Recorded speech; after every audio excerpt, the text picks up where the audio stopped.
بسم اللہ الرحمن الرحیم، اللہ کے نام سے شروع جو بڑا مہربان نہایت رحم والا ہے۔ زندگی میں ایک کلیہ بنا لیجئے، کچھ بھی بن جائیں مگر بے فیض انسان نہ بنے۔ درخت جب بھی بے فیض ہو جائے تو چولہے میں جھونک دیا جاتا ہے۔ نفس وہ بھوکا کتا ہے جو انسان سے غلط کام کروانے کے لیے اس وقت تک بھونکتا رہتا ہے جب تک وہ غلط کام کروا نہ لے، اور جب انسان وہ کام کر لیتا ہے تو یہ کتا سو جاتا ہے، لیکن سونے سے پہلے ضمیر کو جگا جاتا ہے۔ اگر ہم اپنے فرائض ادا کرنا شروع کر دیں تو ہمارے حقوق کا مسئلہ خود بخود حل ہو جائے، کیونکہ ہمارے فرائض دوسروں کے حقوق ہیں۔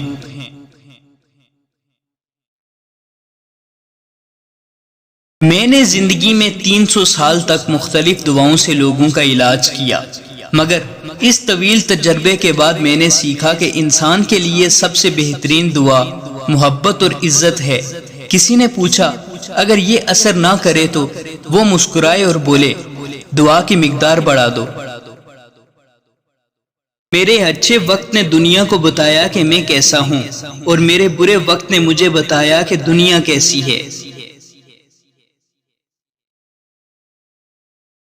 تمہارے لیے تجربہ کار لوگوں کے ساتھ اٹھنا بیٹھنا لازم ہے، کیونکہ انہیں یہ تجربہ بڑی قیمتیں ادا کرنے کے بعد حاصل ہوا، جبکہ تم اسے بڑے سستے داموں حاصل کر لو گے۔ اگر کسی بہن یا بیٹی کو تمہاری وجہ سے راستہ بدلنا پڑے تو گلی کے کتے اور تم میں کوئی فرق نہیں۔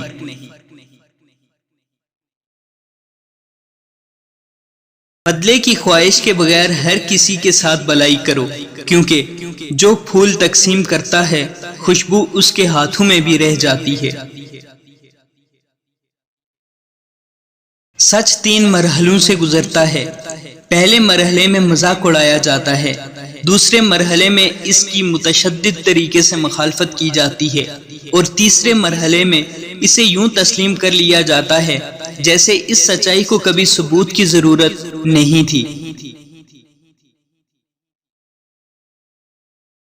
عمل خود ایک نصیحت ہے۔